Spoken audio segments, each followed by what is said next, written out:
Mixdown Media Productions. Today, let's talk about the podcasting lessons that I have learned not only as a podcaster, but as a podcast producer, and how it can help you into 2021 as a podcaster. Also, we are going to be answering listener questions in today's episode. When you're one unbalanced piece of audio from losing your shit. This is the Podcast Therapist.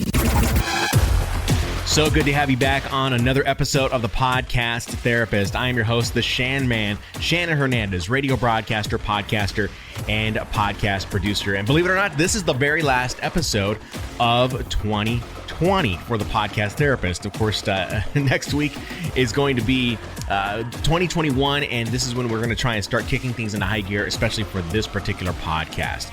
So I thought that with today's episode that, since we're counting down the days of 2020 and what a long year it's been, it feels like we've had, 5 to 10 years all packed into 1 year.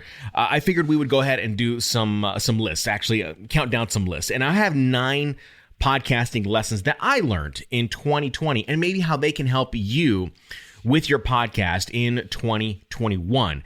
Now, before we jump into that list, I want to preface the list first by letting you, the listener, know that I know that you come here for podcasting advice. And I know that you come here for not only just the tech advice and the advice of, a radio broadcaster, someone who's been doing this for quite some time. If this is your first time listening to me, I've been in radio for over 20 years. In fact, coming up in January, I think I'm going to be hitting 22 years on the radio.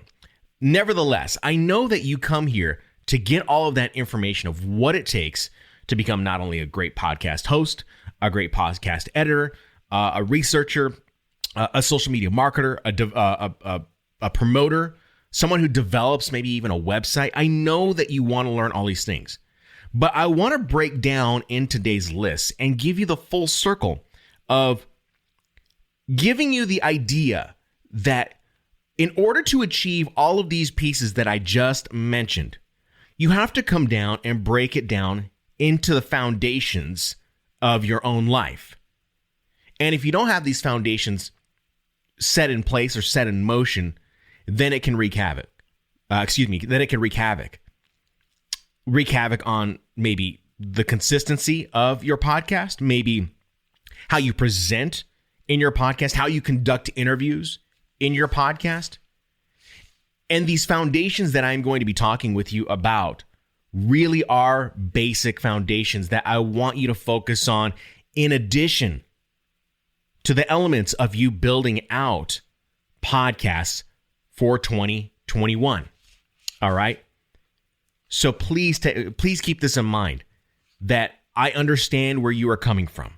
And I understand that you want technical information. You want insider information.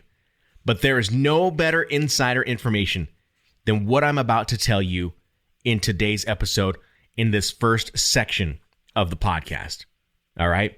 Now, before we get started, I want to let you know that today's episode was built and created completely inside of a Rocketbook. It is a reusable notebook where you use friction pens. This is like one of my favorite items to have when I am creating podcasting content. So basically, this reusable notebook allows you to write all of your notes inside the notebook. And if, let's say, you fill the notebook up, well, you don't have to throw it away. You can actually scan all of your notes using the Rocketbook app and save all of your notes inside of the cloud. And then when they're all saved into the cloud, you get to wet a rag that you get with your Rocketbook and clean out your Rocketbook and start fresh and brand new. I love this Rocketbook. I mean, I have 2 of them. I have 2 specific ones. I have a Fusion and I have a Core. And they have many others. They have Matrix, a Matrix notebook, also a Flip notebook that you can check out. If you want more details and learn how you can use a Rocketbook and power the next generation of your ideas, head to thepodcasttherapist.com/Rocketbook. That is my affiliate link. Of course, I will get a little bit of a commission, a kickback by referring you to that link. But I tell you what, it has definitely saved not only on paper, but the weight that is inside of my computer bag whenever I'm going out to work or where, if I have to work remote somewhere, it saves on paper and that weight in that bag. So let's jump into today's top 9 podcasting lessons that I had learned in 2020. And these top 9 lessons really were very personal for me. And they may hit a nerve with you. Not everyone is going to relate to some of these things, but the reason why I bring them up is because they are common themes that come up in your life every day. And if I didn't do these things every day, or if I didn't recognize some of the areas where I didn't focus every day, then I wouldn't be releasing this podcast. This podcast would not even exist. All right. So let's go ahead and start with number one. And I think it's one of the most important pieces of your life when it comes down to your podcast and developing content. And it is actually the one piece in my life that I need to have almost on a daily basis. A daily basis. It doesn't matter if it's in one form or another. And what I am talking about is taking care of yourself first. That is the first lesson that I have learned in 2020. So I've known this for a while, and it is actually a habit that I've built in the last 6-7 years since I decided to learn how to exercise again, because, when you're in your 30s and in your 20s, you kind of forget a lot about that. These days, I think 20-year-olds and 30-year-olds, they tend to be more health conscious, less than what I was. But that is one of the basic tenets of my life, is learning to take care of myself first. So I want you to take care of yourself first. This is number one, and that is going to be through exercise. Now, at the beginning of the pandemic, I think I have mentioned this in previous episodes, or maybe even on my YouTube channel. I have mentioned that the beginning of the pandemic, I was really kind of challenged and stymied by sciatic pain. And the sciatic pain was really killing me on my left leg. And sitting in this particular chair that I have, it's not necessarily the most comfortable. It's a Tempur-Pedic, but the sedentary lifestyle does not lend itself to having to creating comfortable situations, especially whenever you're really working on something very intently, such as your podcast. The sedentary lifestyle can really wreak havoc on everything that happens in your life.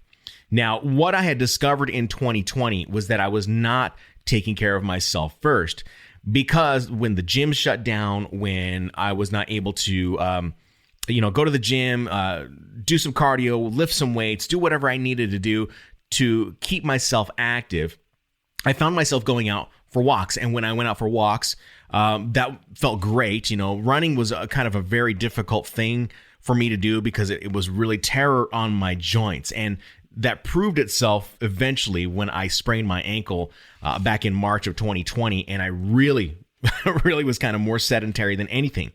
But it wasn't up until when I kept getting served ads on Facebook for a yoga program. And I'm sure some of you have heard about this.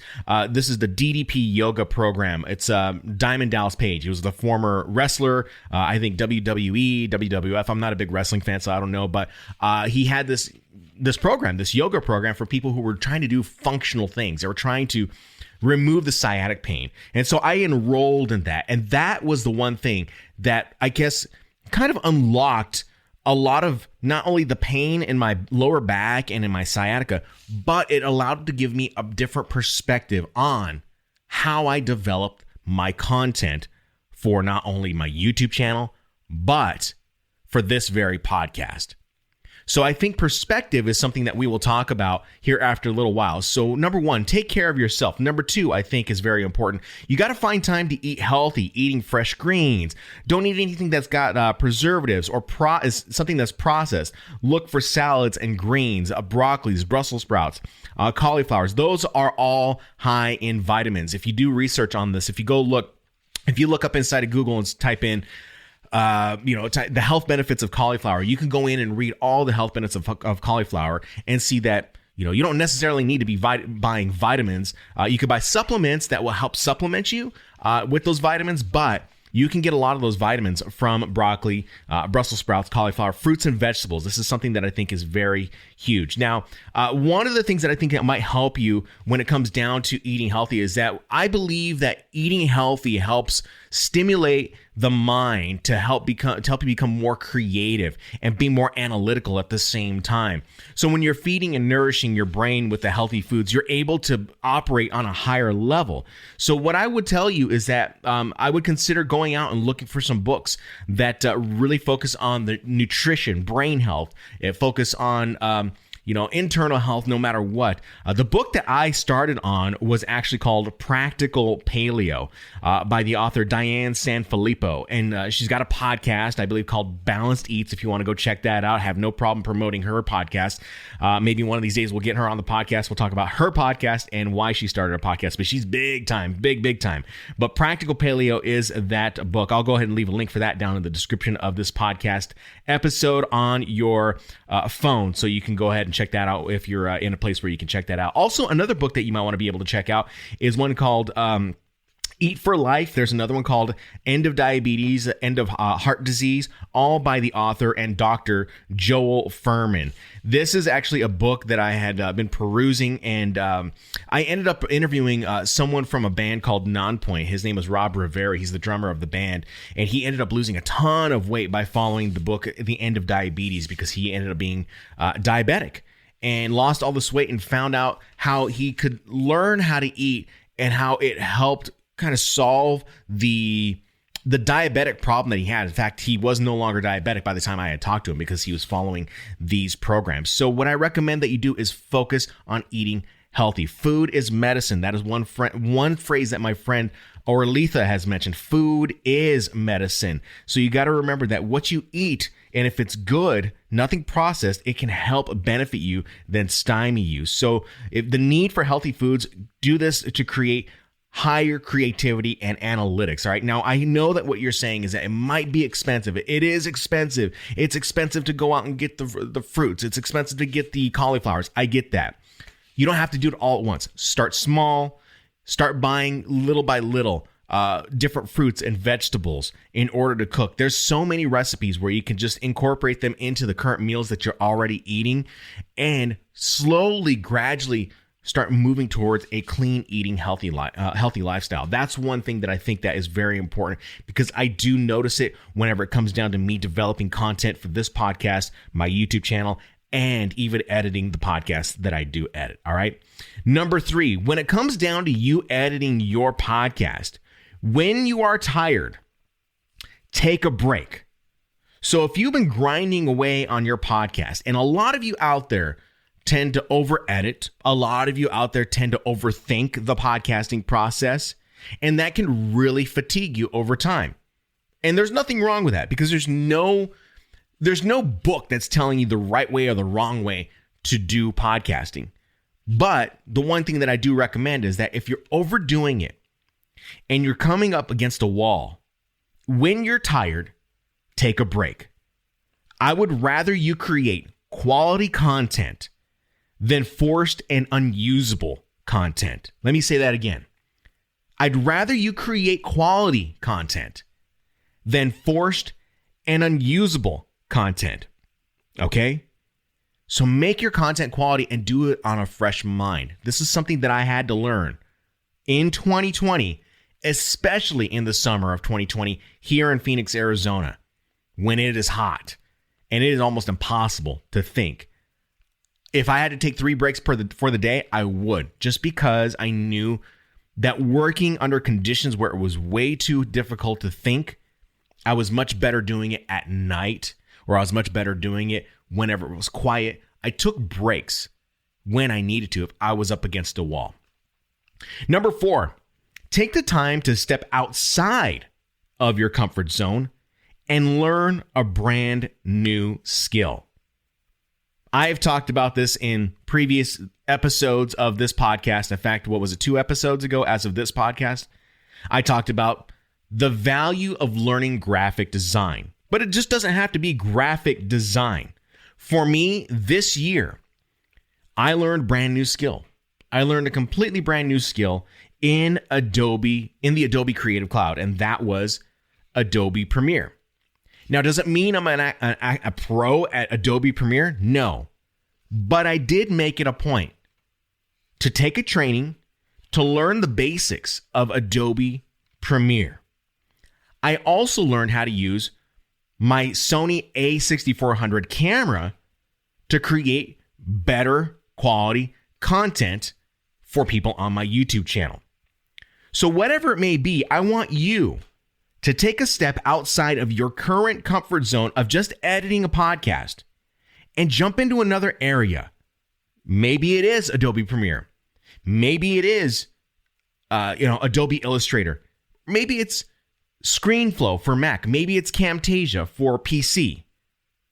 Maybe it's creating or actually taking a training on search engine optimization. But I learned in 2020 that when I learned a brand new skill, it was another tool in my toolbox. I mean, you could put it another way. It was another weapon in my arsenal of weapons. And all I have is to get better at it.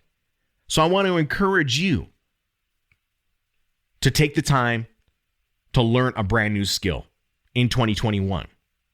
Number 5, learn to receive. This is a very interesting one. And this is going to relate directly to the podcaster who's looking for all the downloads. The podcaster who's trying to get monetization deals, sponsorships. Number 5 is all about receiving. In 2020, this happened to me. I felt very closed off in 2020. In fact, at the beginning of 2020, I was really pushing very hard to get some certain areas of my website up and running. It was requiring me to write email copy, build landing pages, test those landing pages, test those email campaigns, because they all related directly to my podcasting YouTube channel.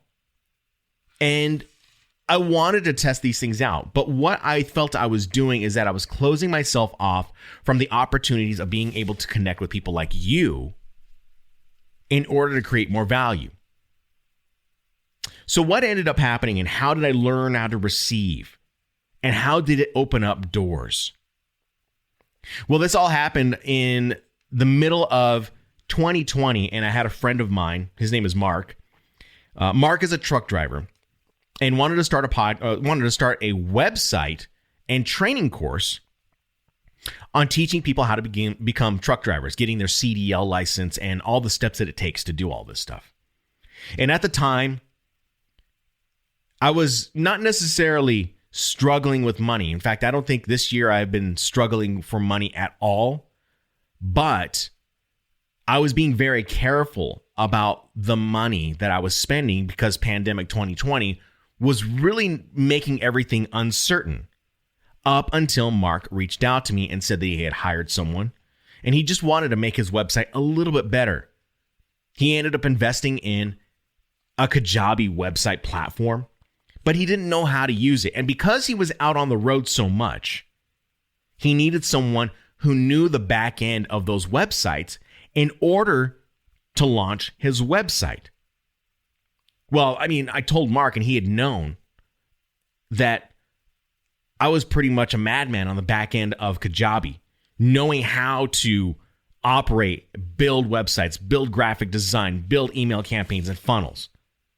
And that's when things started to really kind of take off, because it was the knowledge, it was the time that I took to learn those tools, to learn the back end, the tools of Kajabi.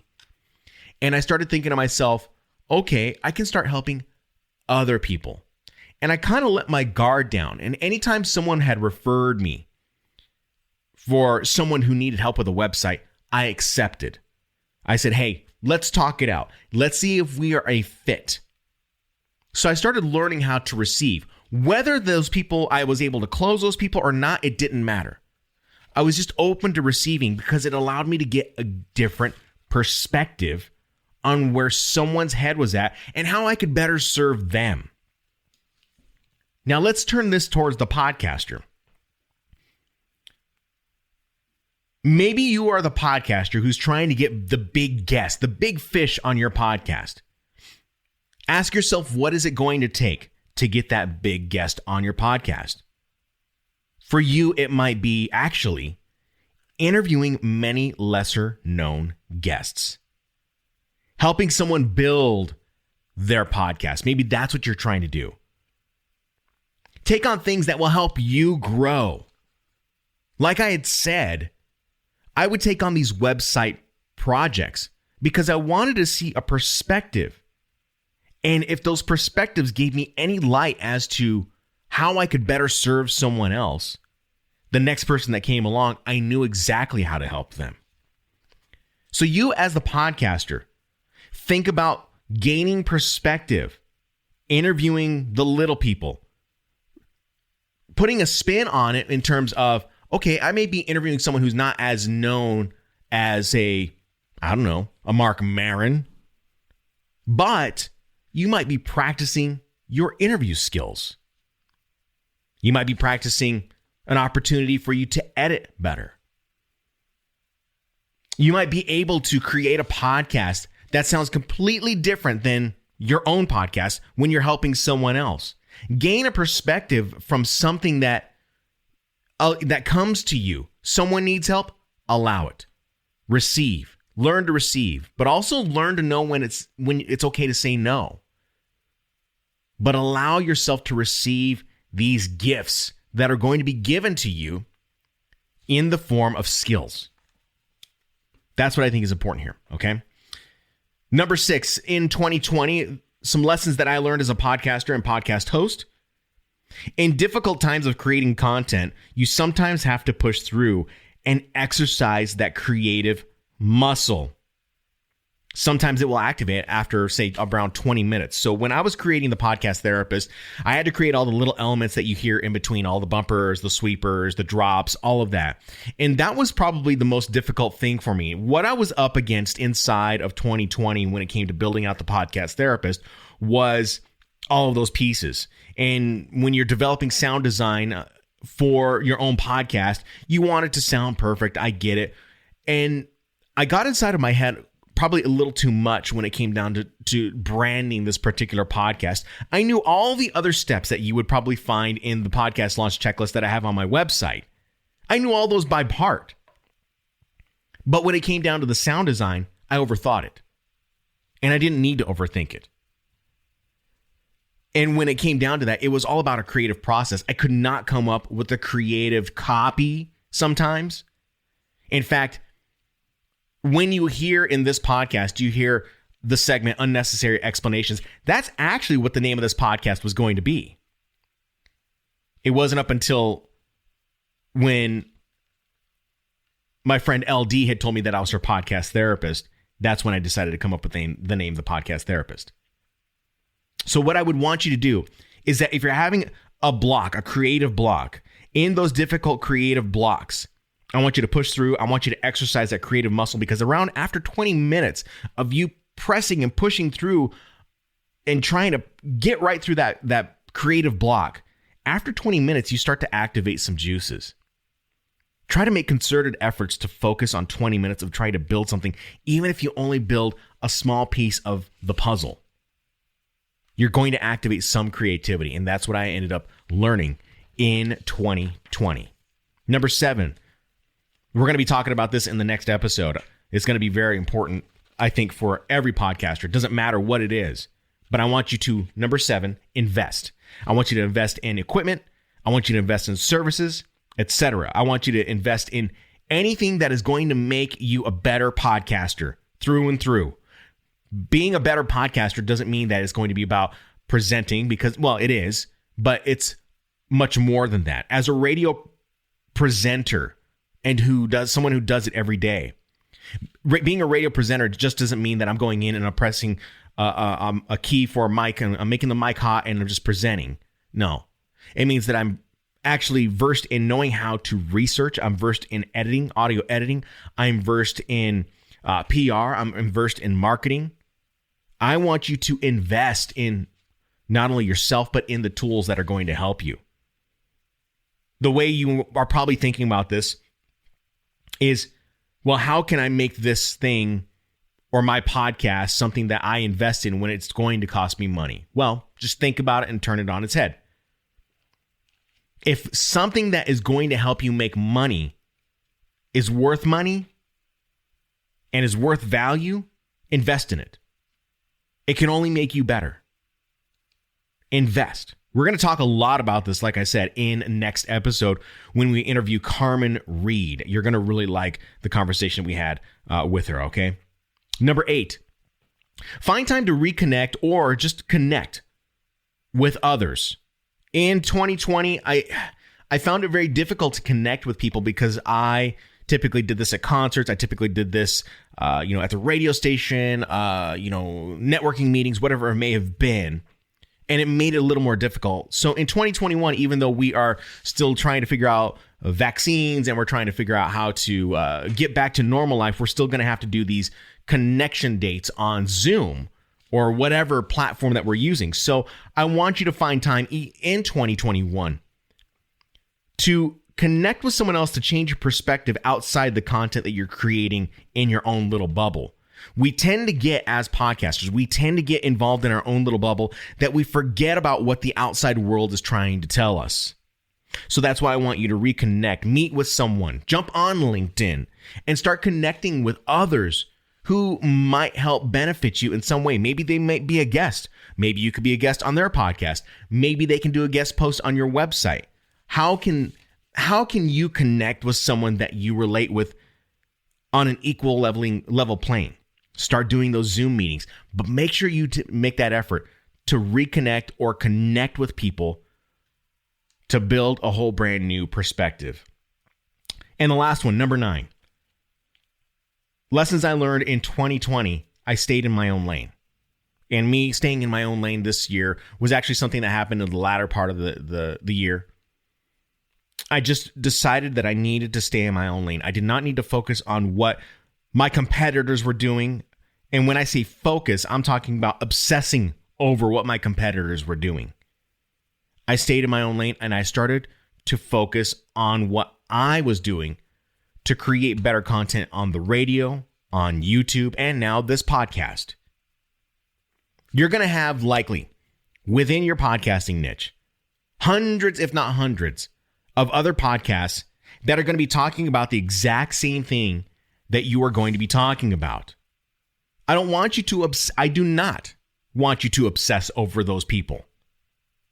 I do not want you to obsess over how someone edits their podcast. I do not want you to obsess over anything. What I want you to do is I want you to observe. Observe what they do, but do not obsess. And stay in your own lane. Don't focus on what other people are doing. Focus on what you're doing. Have your own fun. Who was it? It could have been was it Bill Gates or Steve Jobs? I think it was Steve Jobs. He said, don't imitate, innovate. I think he was the one that said that. I could be wrong. But that quote has been going around for a while. Don't imitate other people. Innovate. Become yourself. Create your own program that is going to inspire someone else. Observe how other people are doing them. Observe how other podcasts are conducted. But don't obsess over them. It's funny because a lot of people ask me, how many podcasts do you listen to?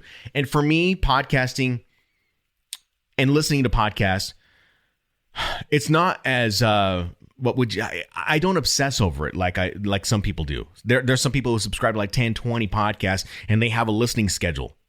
But as a content creator, you have to turn from the content creator into now the producer. So observe what other people are doing, but don't obsess because you are now the content creator. You are now the producer. And that's what I had to end up learning in 2020. I had to remind myself that I was the producer and I could not obsess over my competitors. Coming up in the next segment, we're going to be talking about some things that you could take action on in 2021 as a podcaster. So stick around for that in the Mix Down.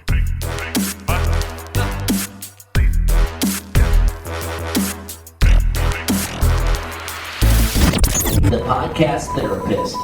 To a lot of you, coffee is the nectar of the morning wake-up gods, right? I totally love that feeling, just like you, of being awake, especially as I get older. Adulting tends to get a little bit harder. It wasn't until I made a visit to the doctor a few years back and I was diagnosed with hypothyroidism, and I had to give up all of the caffeine in my life, including coffee. You see, even though caffeine can wake you up and make you feel alive for some part of the morning, it also has side effects like the jitters, anxiety, and you'll get terrible sleep. All of the things that I was experiencing. That's when I discovered Mud Water. Mud Water is a coffee replacement with 1/7 the caffeine of coffee that actually gives me energy, focus, and immunity without jitters, crashes, or a downside. So what's in it? Mud Water is a mixture of herbs, spices, and magic mushrooms that dial in on your immunity, boost your clarity, creativity, and your mood. I can't tell you how much of a difference it has made in my life in the last few months. So lose the jitters and find more focus with Mud Water. Get your Mud Water starter kit today at thepodcasttherapist.com/mudwater. That's thepodcasttherapist.com/MUDWTR to learn more and get your first can and frother today. Mix down. It's time for the mix down. The Podcast Therapist. Okay, welcome back to the Podcast Therapist, and we're going to jump right into the mix down. Before we get to that, I want to remind you, the podcaster or the listener themselves, I want to remind you that each and every one of these episodes that I create, go back and listen to them. You don't have to just listen to them once. You can go back and listen to them multiple times, and you can always get something different out of each episode, learn something brand new. Some episodes will be more valuable than others. I do realize this. I realize that a lot of these beginning episodes are very beginner-ish for those who are tuning into this podcast, but I have heard from people who have told me that listening to some of these episodes are great reminders of why they're creating content or why I mention these particular elements of podcasting, whether it's equipment, technology, content creation, whatever it may be. People have told me these are great reminders, and I hope that these are great reminders for you. So again, go back, listen to these older episodes, and re-educate yourself on some of the things that you could be doing, because not a lot of this stuff is not going to change over time. A lot of the information that I'm sharing with you is evergreen, and it might benefit you later on down the line. All right, so let's jump into today's list, because the list is really about the actions you can take with your podcast into 2021. Some of them I already mentioned. That's all right. That's okay. And I think they're just, they bear worth mentioning again. All right. So let's jump into it. Number one of this countdown, don't obsess over your statistics. Don't obsess over your downloads. I talked about obsessing over your competition. Now I want you to not obsess over your statistics or your downloads. I get that you want to get hundreds and thousands of downloads per episode. I get that. But if you're just starting out, or if you're someone who's stopped the podcast and then rebooting it back up, don't obsess over these numbers. What you should be obsessing over is value. And we're going to talk about that here shortly, okay? But what I want you to focus on here is maybe just check your statistics and your downloads. Check them once a week, maybe even twice a week, just to kind of see where you are. You know, on that second round, whenever you're going and looking at your downloads and your statistics and where people are listening, you know, just kind of take note and reevaluate on the following week. You don't get anywhere if you are not reevaluating each and every week. It's like an exercise program when it comes down to podcasting. You have to reevaluate what you did that week and how you can improve the following week. So your podcast cannot just be the only thing that you're releasing. You're probably going to have to put some marketing and promotion into your podcast. So if you're not seeing the amount of downloads that you have expected for that week, don't obsess over every day whether or not you got 1 or 2 downloads. I've known people like this. Just do it once a week, maybe twice a week, and then reevaluate. Okay, so that's going to be something I think is very important. So that's number one. Number two, I want you to work on listening and becoming curious. Now, this is for people who are doing podcast interviews. So work on listening and becoming a curious human being. I want to emphasize human being there, because you as the podcast host, you say, oh, I'm the host, but I want you to be a human being. There's no better interview than if you're just having a conversation with someone where you're being genuinely curious. Your curiosity should be shared, asked, and examined in each episode. I want you to implement this in your interviews. I want you to implement curiosity. I want you to implement it so much that you're asking questions like a third grader. I want you to be curious and listen with interest. Because when you listen with interest, then you can probably come up with some questions on the fly. So listen and become curious. Number 3, this is going to be kind of a long one. So the title is short, but the concept is a little bit longer. Number 3, build intentional content that resolves. Let me read that again. Build intentional content that resolves. What do I mean by this? Let me try and break it down by categories with different podcast categories. And again, I'm not perfect on this. There are certain circumstances that you might be working with. I get this. But what I'm sharing with you is to hopefully give you another perspective on how people listen, on the behaviors in which people listen to podcasts. So underneath this heading, build intentional content that resolves, let's start with the true crime niche. If you're doing a true crime podcast, likely you are probably going down the pathway of an investigation of some sort. You've done your research. Ask yourself the question, have I resolved the problem for the listener, or am I leaving them hanging? Have I given a payoff for the listener by the end of the podcast so that they'll want to come back and listen again? You can come to your own personal conclusions of those investigations and cases, but how are you paying it off to the listener by the end of the episode? Or do you leave those listeners hanging until the next episode and give a reveal in the follow-up episode? Think about that. So build intentional content that somehow resolves, that gives a payoff, that is valuable.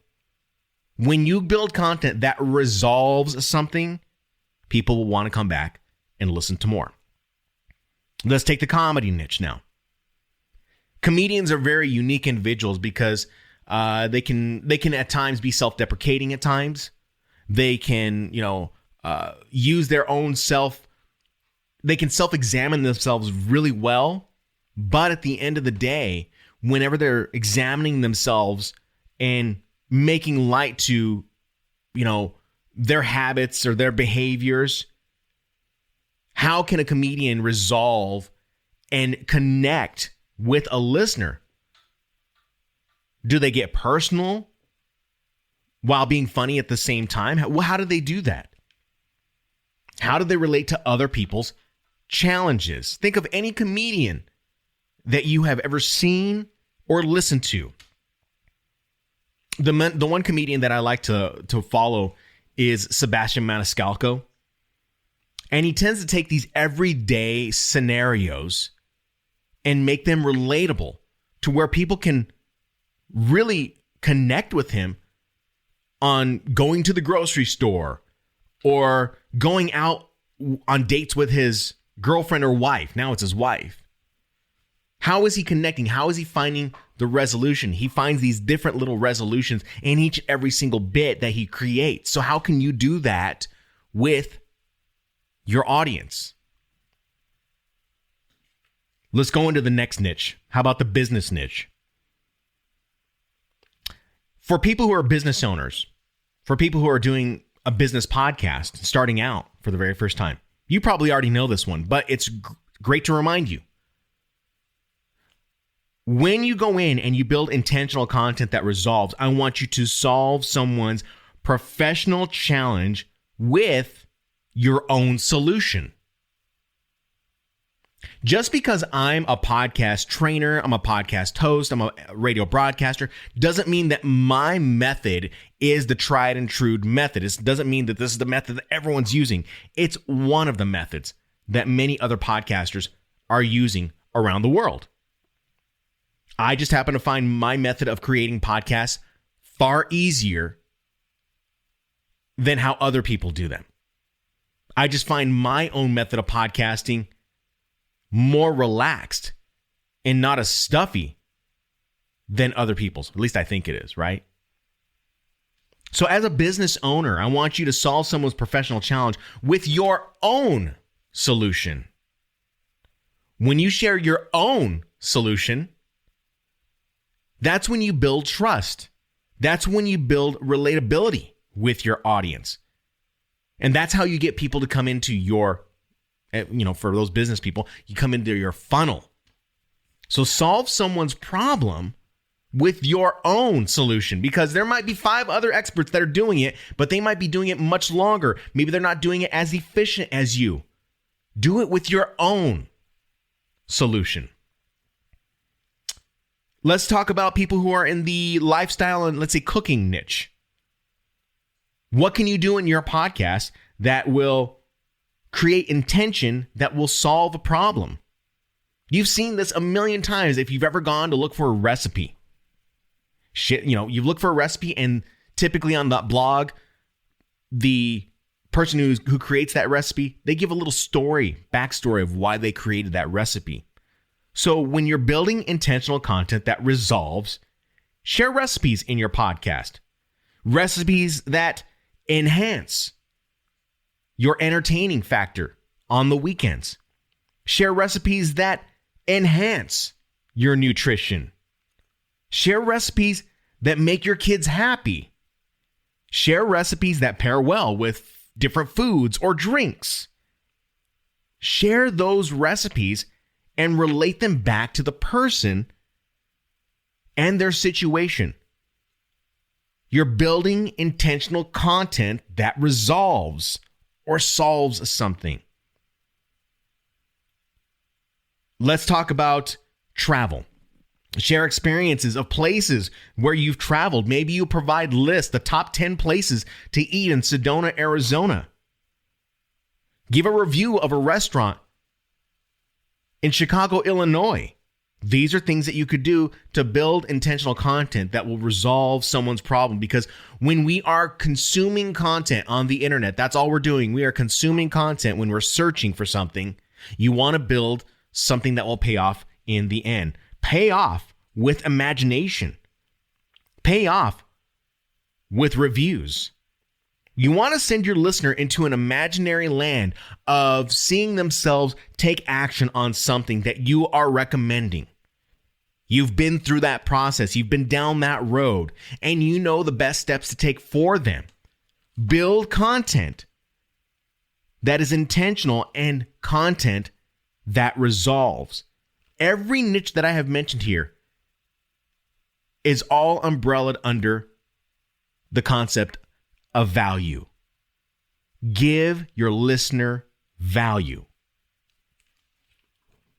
Number 4. I know we're on number 4.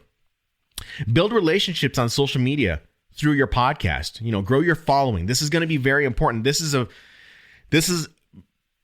advanced play that you don't even realize that you're doing, because the advanced play is going to come later down the line when you want to run ads for your podcast. This is the big question that I see online in podcasting groups all over. They say, is it worth running ads to promote my podcast? Well, yes and no. I would say yes.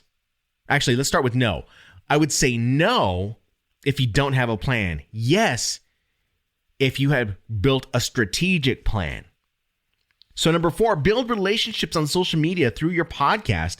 Grow your following. Invite them to ask questions. You know how I always ask you in this podcast, if you ever have a question, to reach out to me on my website, and I'll try to answer a question for you.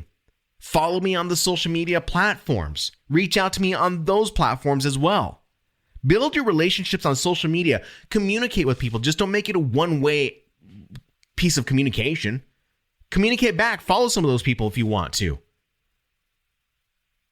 But grow your following, because later down the line, you're going to want those followers if you're trying to promote products or services. All right. Number 5, find other podcasts that you can appear on in 2021 and share your genius. So this thing right here that you can be doing in 2021 to take your podcast to the next level is probably going to be one of the most important.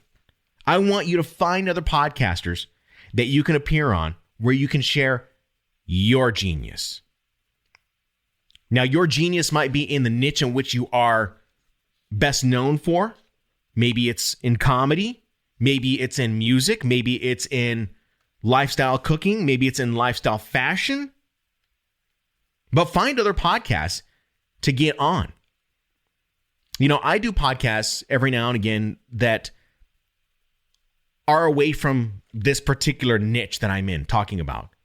You know, I'm not always talking about podcasting.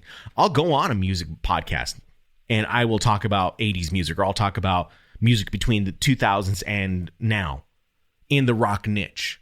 I will talk about that because what ends up happening is that I end up building a relationship with someone in that time I'm recording that podcast. And when the listener starts listening to it, they learn a little bit about me. By the time the podcast ends, someone's always going to say, how can people find you? You can let them know. You can let them know that you are a podcast host. You can let them know that you are a master chef. You can let them know that you are a fashion designer. Doesn't necessarily mean you have to be on those fashion design podcasts. I'd want you to be on those podcasts, but you can expand out. Don't be afraid to expand out. Find other podcasts you can appear on and share your genius. Your genius might be your humor. Your genius might be your knowledge. Your genius might just be you. Number 6, I want you to start tracking your listeners. This is going to be, I know people are going to freak out about this one. Number 6, start tracking your listeners via your website. I want you to learn how to implement a Facebook pixel on your website. I want you to learn how to implement a Google Ads pixel on your website. I want you to learn how to implement Google Analytics on your website. If you're using WordPress, there might be some plugins that you can use to do this. In fact, I haven't been on WordPress's platform recently because I just haven't done that in a while. I'm on a different platform, but they might have that ability for you to plug in your UA number for Google Analytics, your Facebook pixel number. They might have those already ready for you inside of WordPress. I know that inside of Squarespace, you can do that. Inside of Kajabi, they have fields in which you can already fill that out. I want you to learn how to implement these things because these are going to be plays for you later down the line when you want to promote, say, A, your podcast, B, a product, or C, a service. Something. You've got to have this. Most podcasters don't do this. They're focused on numbers. They're focused on downloads. They're focused on subscribers. I wouldn't even be focused on that. I mean, I don't want to say don't be focused on it, but I wouldn't make it the major priority. My major priority would be getting them to my website because those are people who are interested. Number 7, don't rely on getting sponsors immediately. Don't rely on this.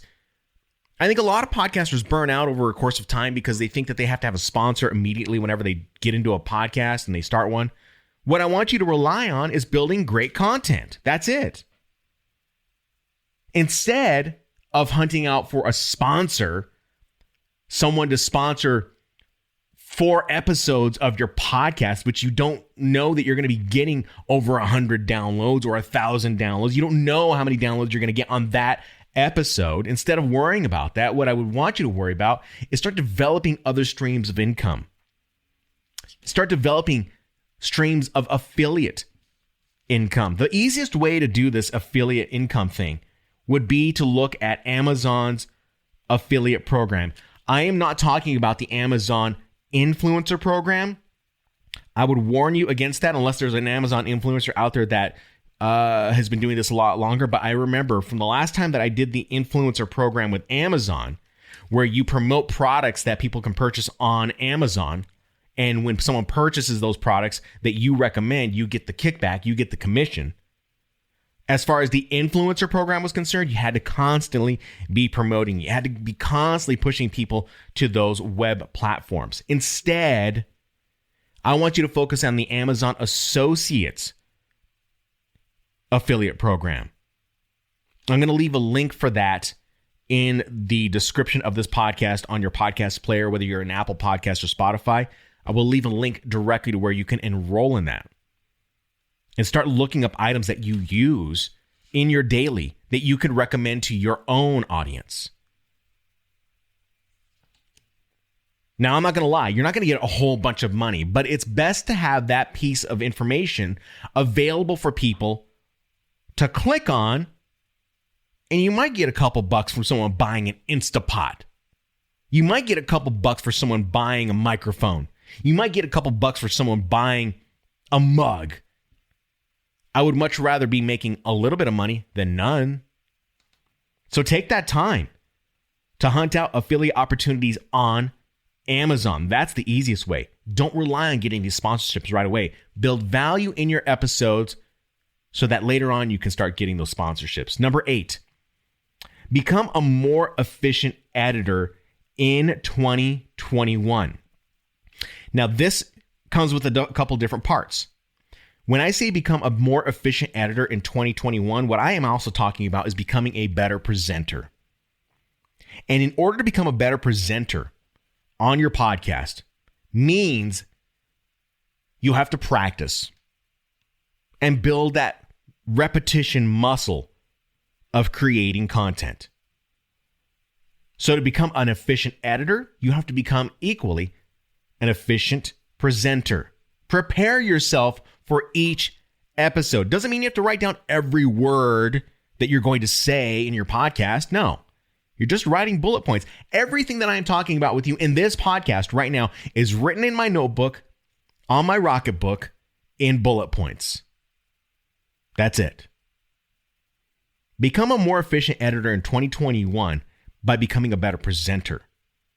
Take your time to learn how the editing programs work.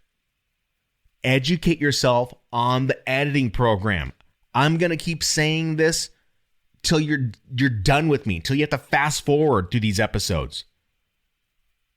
Take the time to learn the editing program to become a better editor. When you're a better presenter, you don't have to edit as much. The goal is to not edit as much. The goal is to know those keys on your DAW to where you can make the proper adjustments. Go into the help menu and see if you can find the solution to the DAW or the problem inside the DAW that you were looking for, the problem inside the DAW that you're having that maybe you're looking to solve. Go to the help section. That's what it's there for.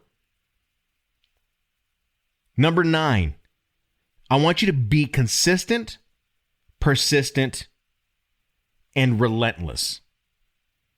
This can be difficult, and I understand that. Being consistent, persistent, and relentless. Kind of all the same thing, really, right?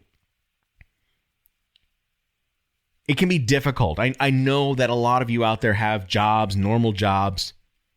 You're trying to balance your job, your family, your kids, and this thing, your podcast.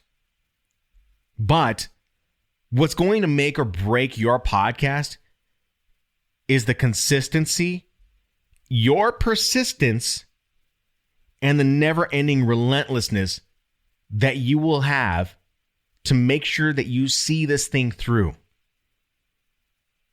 Ask yourself if you are going to go all the way in on your podcast in 2021. And by the end of 2021, will you have reached or surpassed the goal you have set for yourself for 2021? It's all going to be based in the consistency release schedule of your podcast, your persistence to make sure you're creating valuable content with intention, and you have a relentless attitude every week to put it out. Hell or high water, you are going to do it. Number 10, know when and how to take breaks in 2021. We talked about this in the last segment. I know it's kind of counterintuitive to number 9. Number 9 being the consistent, persistent, and relentless.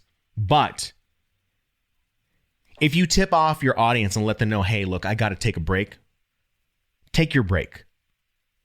There's no need in putting out shit content than putting out better content later down the line. Or you can really work ahead for yourself. Sometimes we do this. Sometimes I've done this. In fact, the podcast that I'm editing right now, not for the podcast therapist, but for Remarkable People, he's like 4 episodes ahead right now. He could take 2 weeks of a break and be okay and not have to podcast, not have to record anything.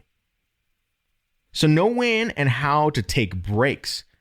Build those breaks into your schedule.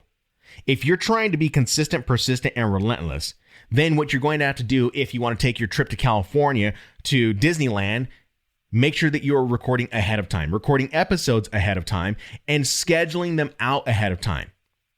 Set up your social media marketing campaigns so that those go out ahead of time. You're going to have to do a lot of work ahead of time, but I would much rather do that work ahead of time than stress about it while I was on vacation.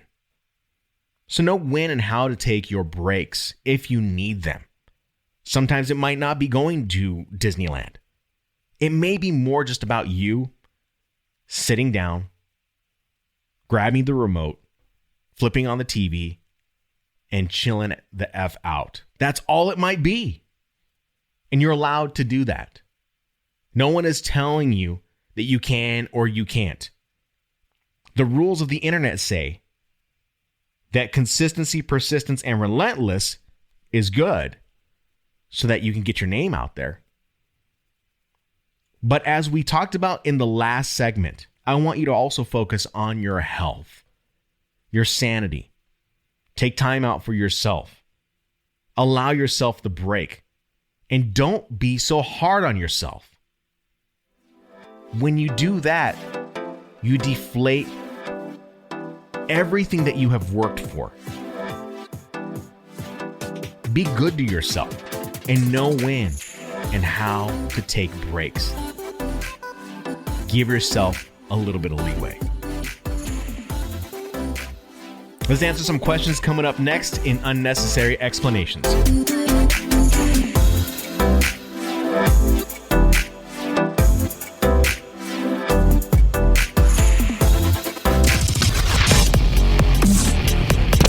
Podcast therapist. Right now, you might be in the middle of the research phase of launching your podcast. Maybe you've gotten some equipment, signed up for a Zoom account, and have recorded a few podcast episodes. But what steps do you need to take when it comes to a successful podcast launch? Would you believe the biggest mistake podcasters make is the launch sequence? Seriously, just like a space shuttle has a sequence to put astronauts into space, podcasts have sequences to put a podcast in the marketplace successfully. That's why I created the podcast launch checklist. After helping numerous clients build their podcasts, I developed a step-by-step guide to help podcast creators just like you have a clean launch sequence without wasting time. The podcast launch checklist is a 12-step sequence that walks you through the pre-launch, mid-launch, and post-launch process with specific steps and instructions that will save you time. If you're tired of walking around in the dark trying to figure out everything that comes with a podcast launch, you can grab the podcast launch checklist today. Visit thepodcasttherapist.com/PLC and use the code PODTherapist, all one word, to get 25% off this checklist today. Unnecessary explanations. The Podcast Therapist. Unnecessary explanations. All right, it is time for Unnecessary Explanations, and we're going to be answering some questions that came to me over the weekend on, someone's particular podcast. So if you're looking for me to answer a question that you might have with your podcast, I want to encourage you to go on over to thepodcasttherapist.com/podcast and jump on down to the Contact Me section, and you can leave me either a voicemail or shoot me an email. You can even reach out to me on those social media platforms, ask me a question there, and I will be more than happy to answer your question on an upcoming episode of The Podcast Therapist.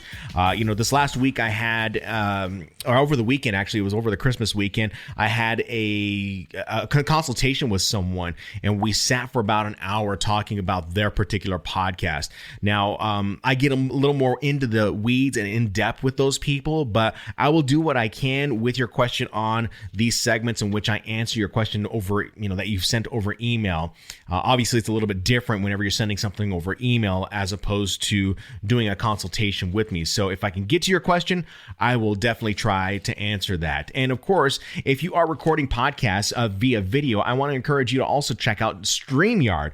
I always tell people about StreamYard because StreamYard is one of the ways you can create video podcasts very easily. You can create seamless recordings of your podcast interviews or stream them live direct to multiple platforms like Facebook, YouTube, Twitch, LinkedIn, or even Periscope. I have done this, or you can just record them and then save them for later when you are looking to promote your podcast. If you want to learn more and learn more about StreamYard, go to my affiliate link, thepodcasttherapist.com/StreamYard to get started today. So today's question is going to come to us from Ted Hallam, and Ted has a video style podcast called The Data Canteen.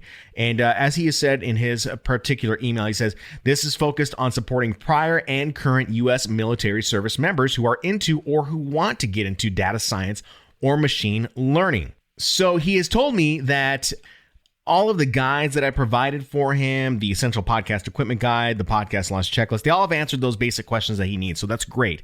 But he has more nuanced questions that he needs more help with. So let's try to answer this for him in today's episode. Now, he's got 4 questions.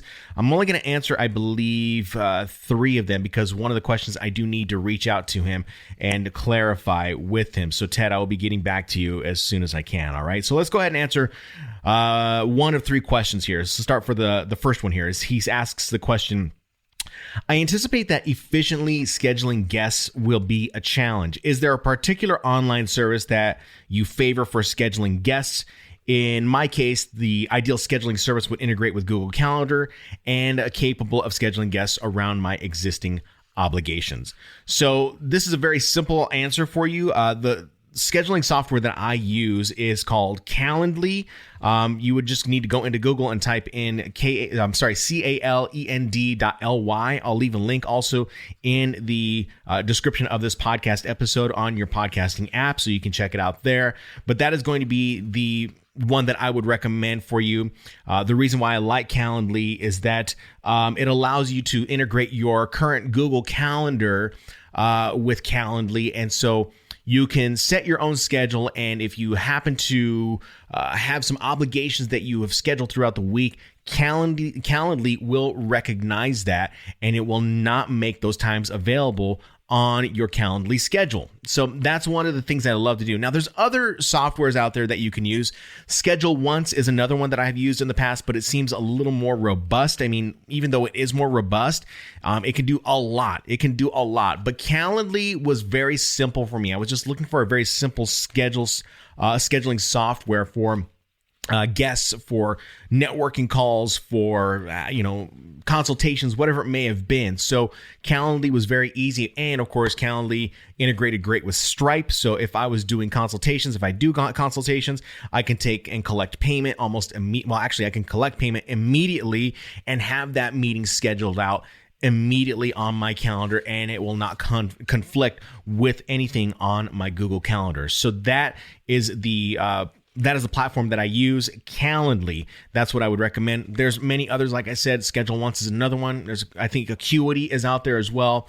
But if you're looking for something very simple and bare bones, I wouldn't say Calendly is bare bones. They have definitely done some improvements over the years with their platform, but how you use the platform is very simple and bare bones. If you wanted to get deep into the weeds with Calendly, you certainly can, but it's not necessary. So that's the one that I would recommend. So let's go ahead and jump into the next question. Question number 2. He says, what's a skinny on podcast guest release forms, and do you consider them a must? I first became aware of this as a thing in the following article, and he linked an article that came from rss.com, and the title of the article was, Do I Need Podcast Guest Release Forms? And so this is an interesting one, and I will say that I'm not like the ultimate expert on this, but I can give you the perspective of what we do in radio and what podcasters are doing. I think it's ridiculous, honestly. I don't think it's necessary, but there may be situations where you do need a guest release form.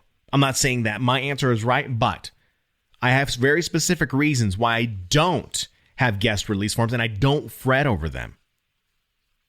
So in this article on rss.com, there was an attorney that had said that there was a podcaster who did an interview with someone, and I'm just paraphrasing at this point. I'm not even reading it, actually. I'm just trying to remember it from memory. Basically, this podcaster interviewed someone, and they did the interview, and then later on down the line, the interviewee said, hey, I don't want my podcast up. I don't want it to be published anywhere. I need you to take it down. Now, I don't know if that podcaster said that they don't want to take that podcast down, and it ended up becoming a legal issue. And so I think it ended up going to court and whatnot. And I can't remember if it had something to do with proprietary information. I don't know. If it were me in that situation, I would have said, fine, I'm going to take it down. If they were having a problem with their ability to come onto my podcast and share that information, they should have known from the very start that this stuff was going to be broadcast out and syndicated over the internet. And now they don't want it on the internet. I would probably just say, fine, we're going to take it down. Because I have very specific reasons of why I would do this.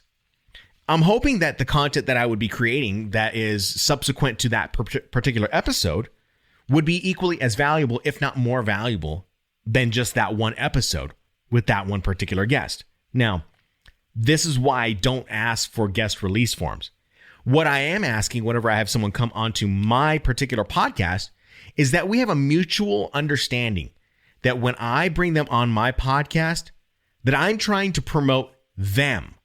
I'm trying to drive traffic back to their website. I'm trying to paint them in the good light. And if they have a problem with that, then I don't want them anywhere on my podcast or on my website. I would be more than happy to take it down.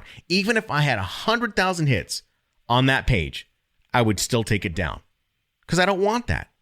I don't want that type of person. I don't want those type of people on my podcast. So to come back to that question is, do you need to have a podcast guest release form? No, you don't have to. If you want to, and you're dealing with maybe more sensitive information, maybe there's a reason for that. But I don't think it's necessary. And there are a ton of little things that you're going to hear from all kinds of podcasters, different podcast coaches, and they're going to say, you need to have this podcast guest release form because we want to make sure that you're legally okay. But for some people, that really is the thing that is holding them back from creating a podcast. So if you go into it with the mutual understanding that you are creating content for the internet to hope to drive traffic to a web page or to a particular episode that will be benefiting both of you mutually, you don't need to have a podcast guest release form. You're trying to help each other out. And that, I think, says enough. So I hope that answers your question. Let's go to the next question. He says, truth in lending. This is actually a couple of related questions. So he's got actually a couple different questions in this particular question. He says he is launching the Data Canteen for an established LinkedIn group. Some of the group members have offered donations to help offset costs. So the first question is, what is the current best practice for accepting donations? There seems to be a dizzying array of options for accepting money, but which is the best value? So let's start with that question first, then we'll go on to building on that question. So it's really going to be up to you, Ted, honestly. You can start as simple as using a paypal.me link by using PayPal's donation platform. And people can go over there and they can donate whatever they want to your podcast that way. Or maybe you create a Patreon website and you build different tiers and you can collect donations that way. But you're going to have to create different pieces of content, I'm sure. Or you could just use it as a bare bones way of collecting payment. I believe Patreon uses Stripe as opposed to PayPal. I could be wrong on that, but I think they do use Stripe. Easier payments. I think that it just makes it more easy for people to give you payment, but PayPal's making it much easier to do these days. So it's really going to be up to you. I'm sure there's other platforms out there that are really great that you can use. I mean, you could be one of these people who really get in the weeds, but at the end of the day, if you're looking for donations, you just need to be promoting that one link for someone to donate and just keep promoting it. how you get your money is going to be up to you. For me, it's just like, if you're going to promote that link, promote the link. Okay. His next part of his question says, building on that question, the Data Canteen is a passion project and a wholly nonprofit endeavor. However, as this is in the early stages, I haven't pursued the process of officially becoming a nonprofit. I want the production to be as professional as possible, so my outlay of cash in terms of equipment, software, and hosting services has been substantial, and meager donations are expected to be far from profit generating. So my second question here is, in a situation like mine, are you aware of any big legal or tax liability gotchas that I should consider before accepting donations? I am going to defer this question to having you go to a tax attorney, going that route. What I would say and what I can assume, and this is just full disclosure and a disclaimer, I'm not a tax professional, but if you are spending money on the platform, the podcast itself, you should be able to write that off as part of your organization. That should be a write-off in some sense. But again, I would like to defer to a tax attorney, because it's a different situation because it is a nonprofit. If you were doing this as an entrepreneurial venture, then I would say you should be able to write that off. If you have incorporated yourself, turned yourself into an LLC, you should be able to write that stuff off, because those are assets that you are building. So go to a tax attorney. I can't give you the full answer on that. And then the third part of his question, it says, in any case, I assume I should be keeping accounting expenses and donations, even if only for my personal income tax return. So my final question here is, do you recommend any particular web-based accounting tools for this sort of basic expense and donation tracking? So, because it is nonprofit, I'm not exactly sure. Again, I would defer back to a tax attorney. But if you're looking to take an accounting of your expenses, you can go with FreshBooks. FreshBooks is a really good one. QuickBooks does a lot of the same things as FreshBooks. I was on QuickBooks for a while, and I was using that for my consultations, and I was able to not only send invoices out, but I was also to connect it with my bank account. And of course, with my bank account, I was able to see how much money was going out and how much money was coming in. And so those all broke it down very easily. And then I was able to give that information at the end of the year to my tax attorney, and it made it more simple as far as what money came in and what money went out, what was an asset, what was a write-off. All of that was all within QuickBooks. And I do believe FreshBooks does the same thing. And, I have QuickBooks now, but I don't use it too much because I'm really just using PayPal these days. All the money that I'm using on a PayPal business account, I'm not spending as much money as you would think for all the services that I use. So I'm using the same services over and over. You got a Buzzsprout account. You've got, I got like a TubeBuddy account. I've got StreamYard account. I've got Kajabi account. Excuse me. And those all bill out either monthly or they bill out yearly. So at the end of the year, when that all comes up, I'm just able to do an export inside of PayPal and share those with my tax attorney. So that's something that I think you can do. You can either do it in PayPal. It's probably much easier in FreshBooks and probably easier in QuickBooks. That might be the best way that you can get your records in play. But again, like I said, I'm not a tax attorney. I can't give you those direct answers. I would refer you to someone else. All right. So that is going to go ahead and do it for the questions this week on unnecessary explanations. If you have a question that you want me to answer for you in this particular segment of the Podcast Therapist, please reach out to me at thepodcasttherapist.com/podcast. Go to the contact me section and you can see all the icons that are right there for you to reach out to me and ask your question. You can ask nuanced questions like Ted has done here, or you can ask very general questions. It doesn't even have to be about podcasting. It could be about your website. It could be about marketing. It could be about anything that you want it to be. But I want to encourage you to go ahead and ask me these questions because I will try to give you the best answer as possible so that we can make the process a lot easier for you. So again, thank you so much for listening to this episode of the Podcast Therapist. Happy New Year to each and every one of you guys who are out there starting podcasts into 2021. I would love to see what your podcast is about, and I would just, I'll just snoop around and see what it's all about. So feel free, like I said, to reach out to me on that contact me section at thepodcasttherapist.com/podcast. Let me know what your podcast is about, and I'll give it a little snoop around. I won't necessarily possibly reach out to you unless I see something that I think is interesting, but we'll see where you are. And if you have those questions, you can reach out to me and I will try to answer your questions. Happy New Year to you. Be safe into 2021, and let's start building some incredible, valuable content for the new year. We'll see you next time. Take care.